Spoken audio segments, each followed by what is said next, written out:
ಖಾಸಗಿ ಶಾಲೆಯಲ್ಲಿ ಮಕ್ಕಳನ್ನ ಅಡ್ಮಿಟ್ ಮಾಡಿಸಬೇಕು ಅಂತಂದ್ರೆ ಯಾವ ಮಟ್ಟಿಗೆ ಸುಲಿಗೆ ಆಗ್ತಾ ಇದೆ, ಇದು ಸಹಜವಾಗಿ ಆಕ್ರೋಶಕ್ಕೆ ಕಾರಣ ಆಗ್ತಾ ಇದೆ. ಈ ರೀತಿಯ ಬೆಳವಣಿಗೆಯನ್ನು ನೋಡಿದಾಗ ನಮಗೆ ದೃಷ್ಟಿಯಾಗುವಂತ ಪ್ರಶ್ನೆ, ಇವೇನ್ ಖಾಸಗಿ ಶಾಲೆಗಳು ಅಥವಾ ಫೈನಾನ್ಸ್ ಕಂಪನಿಗಳು ಅಂತ. ಖಾಸಗಿ ಶಾಲೆಯ ವೈಖರಿ ಅನೇಕ ವಿಚಾರಗಳಿಗೆ ಕಾರಣ ಆಗ್ತಾ ಇದೆ ಮತ್ತು ಅನುಮಾನಕ್ಕೆ ಕಾರಣ ಆಗಿದೆ. ವಿದ್ಯಾರ್ಥಿಗಳ ಫೀಸ್ಗೂ ಕೂಡ 3% ಬಡ್ಡಿ ಕಟ್ಟಬೇಕಂತ ನೋಡಿ. ಸಿಂಗನಾಯಕನಹಳ್ಳಿ ಖಾಸಗಿ ಶಾಲೆಯಲ್ಲಿ ಈ ರೀತಿಯ ಸ್ಕ್ಯಾಮ್.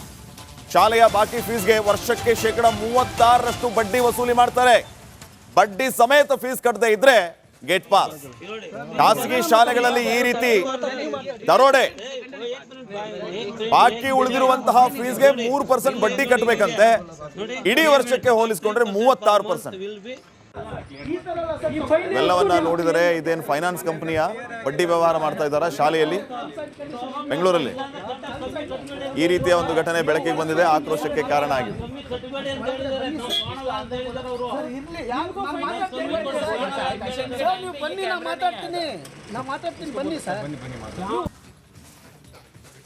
ಖಾಸಗಿ ಶಾಲೆಯಲ್ಲಿ ಮಕ್ಕಳನ್ನ ಅಡ್ಮಿಟ್ ಮಾಡಿಸಬೇಕು ಅಂತಂದ್ರೆ ಯಾವ ಮಟ್ಟಿಗೆ ಸುಲಿಗೆ ಆಗ್ತಾ ಇದೆ, ಇದು ಸಹಜವಾಗಿ ಆಕ್ರೋಶಕ್ಕೆ ಕಾರಣ ಆಗ್ತಾ ಇದೆ.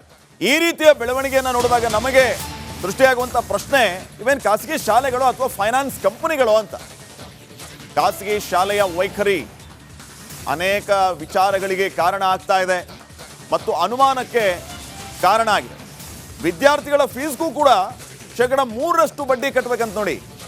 ಸಿಂಗನಾಯಕನಹಳ್ಳಿ ಖಾಸಗಿ ಶಾಲೆಯಲ್ಲಿ ಈ ರೀತಿಯ ಸ್ಕ್ಯಾಮ್. ಶಾಲೆಯ ಬಾಕಿ ಫೀಸ್ಗೆ ವರ್ಷಕ್ಕೆ 36% ಬಡ್ಡಿ ವಸೂಲಿ ಮಾಡ್ತಾರೆ. ಬಡ್ಡಿ ಸಮೇತ ಫೀಸ್ ಕಟ್ಟದೆ ಇದ್ರೆ ಗೇಟ್ ಪಾಸ್. ಖಾಸಗಿ ಶಾಲೆಗಳಲ್ಲಿ ಈ ರೀತಿ ದರೋಡೆ. ಬಾಕಿ ಉಳಿದಿರುವಂತಹ ಫೀಸ್ಗೆ 3% ಬಡ್ಡಿ ಕಟ್ಟಬೇಕಂತೆ. ಇಡೀ ವರ್ಷಕ್ಕೆ ಹೋಲಿಸಿಕೊಂಡ್ರೆ 36%. ಎಲ್ಲವನ್ನ ನೋಡಿದರೆ ಇದೇನು ಫೈನಾನ್ಸ್ ಕಂಪನಿಯ ಬಡ್ಡಿ ವ್ಯವಹಾರ ಮಾಡ್ತಾ ಇದ್ದಾರಾ ಶಾಲೆಯಲ್ಲಿ? ಬೆಂಗಳೂರಲ್ಲಿ ಈ ರೀತಿಯ ಒಂದು ಘಟನೆ ಬೆಳಕಿಗೆ ಬಂದಿದೆ, ಆಕ್ರೋಶಕ್ಕೆ ಕಾರಣ ಆಗಿದೆ.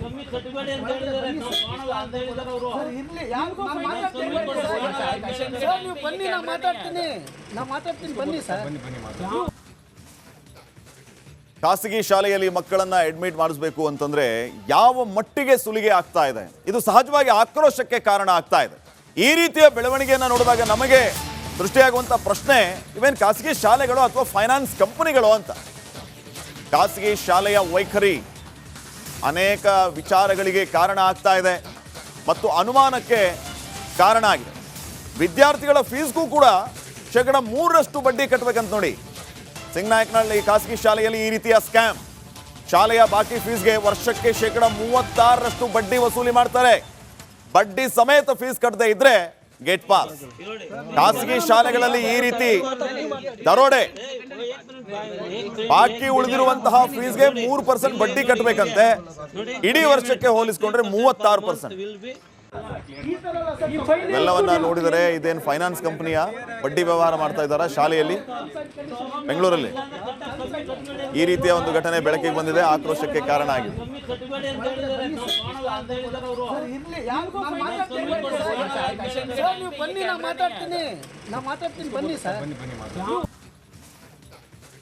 ಖಾಸಗಿ ಶಾಲೆಯಲ್ಲಿ ಮಕ್ಕಳನ್ನ ಅಡ್ಮಿಟ್ ಮಾಡಿಸಬೇಕು ಅಂತಂದ್ರೆ ಯಾವ ಮಟ್ಟಿಗೆ ಸುಲಿಗೆ ಆಗ್ತಾ ಇದೆ, ಇದು ಸಹಜವಾಗಿ ಆಕ್ರೋಶಕ್ಕೆ ಕಾರಣ ಆಗ್ತಾ ಇದೆ.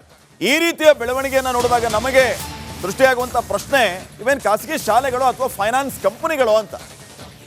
ಖಾಸಗಿ ಶಾಲೆಯ ವೈಖರಿ ಅನೇಕ ವಿಚಾರಗಳಿಗೆ ಕಾರಣ ಆಗ್ತಾ ಇದೆ ಮತ್ತು ಅನುಮಾನಕ್ಕೆ ಕಾರಣ ಆಗಿದೆ. ವಿದ್ಯಾರ್ಥಿಗಳ ಫೀಸ್ಗೂ ಕೂಡ 3% ಬಡ್ಡಿ ಕಟ್ಟಬೇಕಂತ ನೋಡಿ. ಸಿಂಗನಾಯಕನಹಳ್ಳಿ ಖಾಸಗಿ ಶಾಲೆಯಲ್ಲಿ ಈ ರೀತಿಯ ಸ್ಕ್ಯಾಮ್. ಶಾಲೆಯ ಬಾಕಿ ಫೀಸ್ಗೆ ವರ್ಷಕ್ಕೆ 36% ಬಡ್ಡಿ ವಸೂಲಿ ಮಾಡ್ತಾರೆ. ಬಡ್ಡಿ ಸಮೇತ ಫೀಸ್ ಕಟ್ಟದೆ ಇದ್ರೆ ಗೇಟ್ ಪಾಸ್. ಖಾಸಗಿ ಶಾಲೆಗಳಲ್ಲಿ ಈ ರೀತಿ ದರೋಡೆ. ಬಾಕಿ ಉಳಿದಿರುವಂತಹ ಫೀಸ್ಗೆ 3% ಬಡ್ಡಿ ಕಟ್ಟಬೇಕಂತೆ. ಇಡೀ ವರ್ಷಕ್ಕೆ ಹೋಲಿಸಿಕೊಂಡ್ರೆ 36%. ಎಲ್ಲವನ್ನ ನೋಡಿದರೆ ಇದೇನು ಫೈನಾನ್ಸ್ ಕಂಪನಿಯ ಬಡ್ಡಿ ವ್ಯವಹಾರ ಮಾಡ್ತಾ ಇದ್ದಾರಾ ಶಾಲೆಯಲ್ಲಿ? ಬೆಂಗಳೂರಲ್ಲಿ ಈ ರೀತಿಯ ಒಂದು ಘಟನೆ ಬೆಳಕಿಗೆ ಬಂದಿದೆ, ಆಕ್ರೋಶಕ್ಕೆ ಕಾರಣ ಆಗಿದೆ.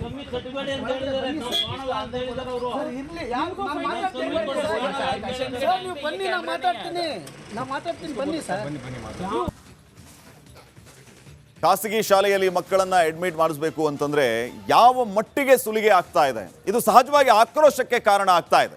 ಈ ರೀತಿಯ ಬೆಳವಣಿಗೆಯನ್ನು ನೋಡಿದಾಗ ನಮಗೆ ಸೃಷ್ಟಿಯಾಗುವಂಥ ಪ್ರಶ್ನೆ, ಇವೇನು ಖಾಸಗಿ ಶಾಲೆಗಳು ಅಥವಾ ಫೈನಾನ್ಸ್ ಕಂಪನಿಗಳು ಅಂತ. ಖಾಸಗಿ ಶಾಲೆಯ ವೈಖರಿ ಅನೇಕ ವಿಚಾರಗಳಿಗೆ ಕಾರಣ ಆಗ್ತಾ ಇದೆ ಮತ್ತು ಅನುಮಾನಕ್ಕೆ ಕಾರಣ ಆಗಿದೆ. ವಿದ್ಯಾರ್ಥಿಗಳ ಫೀಸ್ಗೂ ಕೂಡ 3% ಬಡ್ಡಿ ಕಟ್ಟಬೇಕಂತ ನೋಡಿ. ಸಿಂಗನಾಯಕನಹಳ್ಳಿ ಖಾಸಗಿ ಶಾಲೆಯಲ್ಲಿ ಈ ರೀತಿಯ ಸ್ಕ್ಯಾಮ್. ಶಾಲೆಯ ಬಾಕಿ ಫೀಸ್ಗೆ ವರ್ಷಕ್ಕೆ 36% ಬಡ್ಡಿ ವಸೂಲಿ ಮಾಡ್ತಾರೆ. ಬಡ್ಡಿ ಸಮೇತ ಫೀಸ್ ಕಟ್ಟದೆ ಇದ್ರೆ ಗೇಟ್ ಪಾಸ್. ಖಾಸಗಿ ಶಾಲೆಗಳಲ್ಲಿ ಈ ರೀತಿ ದರೋಡೆ. ಬಾಕಿ ಉಳಿದಿರುವಂತಹ ಫೀಸ್ಗೆ 3% ಬಡ್ಡಿ ಕಟ್ಟಬೇಕಂತೆ. ಇಡೀ ವರ್ಷಕ್ಕೆ ಹೋಲಿಸಿಕೊಂಡ್ರೆ 36%. ಎಲ್ಲವನ್ನ ನೋಡಿದರೆ ಇದೇನು ಫೈನಾನ್ಸ್ ಕಂಪನಿಯ ಬಡ್ಡಿ ವ್ಯವಹಾರ ಮಾಡ್ತಾ ಇದ್ದಾರಾ ಶಾಲೆಯಲ್ಲಿ? ಬೆಂಗಳೂರಲ್ಲಿ ಈ ರೀತಿಯ ಒಂದು ಘಟನೆ ಬೆಳಕಿಗೆ ಬಂದಿದೆ, ಆಕ್ರೋಶಕ್ಕೆ ಕಾರಣ ಆಗಿದೆ.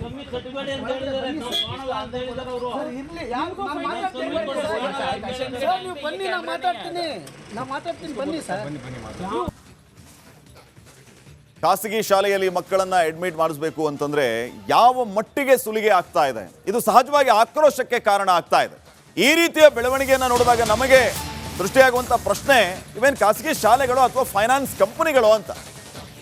ಖಾಸಗಿ ಶಾಲೆಯ ವೈಖರಿ ಅನೇಕ ವಿಚಾರಗಳಿಗೆ ಕಾರಣ ಆಗ್ತಾ ಇದೆ ಮತ್ತು ಅನುಮಾನಕ್ಕೆ ಕಾರಣ ಆಗಿದೆ. ವಿದ್ಯಾರ್ಥಿಗಳ ಫೀಸ್ಗೂ ಕೂಡ 3% ಬಡ್ಡಿ ಕಟ್ಟಬೇಕಂತ ನೋಡಿ. ಸಿಂಗನಾಯಕನಹಳ್ಳಿ ಖಾಸಗಿ ಶಾಲೆಯಲ್ಲಿ ಈ ರೀತಿಯ ಸ್ಕ್ಯಾಮ್. ಶಾಲೆಯ ಬಾಕಿ ಫೀಸ್ಗೆ ವರ್ಷಕ್ಕೆ 36% ಬಡ್ಡಿ ವಸೂಲಿ ಮಾಡ್ತಾರೆ. ಬಡ್ಡಿ ಸಮೇತ ಫೀಸ್ ಕಟ್ಟದೆ ಇದ್ರೆ ಗೇಟ್ ಪಾಸ್.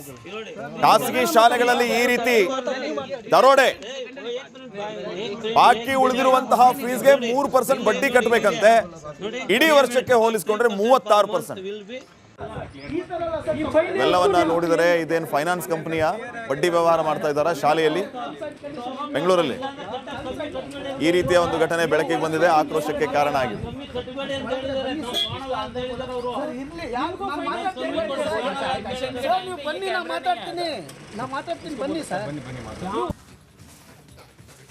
ಖಾಸಗಿ ಶಾಲೆಯಲ್ಲಿ ಮಕ್ಕಳನ್ನ ಅಡ್ಮಿಟ್ ಮಾಡಿಸಬೇಕು ಅಂತಂದ್ರೆ ಯಾವ ಮಟ್ಟಿಗೆ ಸುಲಿಗೆ ಆಗ್ತಾ ಇದೆ, ಇದು ಸಹಜವಾಗಿ ಆಕ್ರೋಶಕ್ಕೆ ಕಾರಣ ಆಗ್ತಾ ಇದೆ.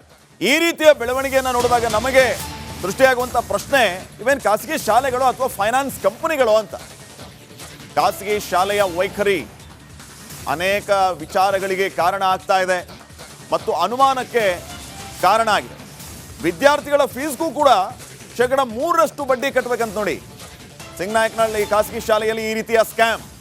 ಶಾಲೆಯ ಬಾಕಿ ಫೀಸ್ಗೆ ವರ್ಷಕ್ಕೆ 36% ಬಡ್ಡಿ ವಸೂಲಿ ಮಾಡ್ತಾರೆ. ಬಡ್ಡಿ ಸಮೇತ ಫೀಸ್ ಕಟ್ಟದೆ ಇದ್ರೆ ಗೇಟ್ ಪಾಸ್. ಖಾಸಗಿ ಶಾಲೆಗಳಲ್ಲಿ ಈ ರೀತಿ ದರೋಡೆ. ಬಾಕಿ ಉಳಿದಿರುವಂತಹ ಫೀಸ್ಗೆ 3% ಬಡ್ಡಿ ಕಟ್ಟಬೇಕಂತೆ. ಇಡೀ ವರ್ಷಕ್ಕೆ ಹೋಲಿಸಿಕೊಂಡ್ರೆ 36%. ಎಲ್ಲವನ್ನ ನೋಡಿದರೆ ಇದೇನು ಫೈನಾನ್ಸ್ ಕಂಪನಿಯ ಬಡ್ಡಿ ವ್ಯವಹಾರ ಮಾಡ್ತಾ ಇದ್ದಾರಾ ಶಾಲೆಯಲ್ಲಿ? ಬೆಂಗಳೂರಲ್ಲಿ ಈ ರೀತಿಯ ಒಂದು ಘಟನೆ ಬೆಳಕಿಗೆ ಬಂದಿದೆ, ಆಕ್ರೋಶಕ್ಕೆ ಕಾರಣ ಆಗಿದೆ.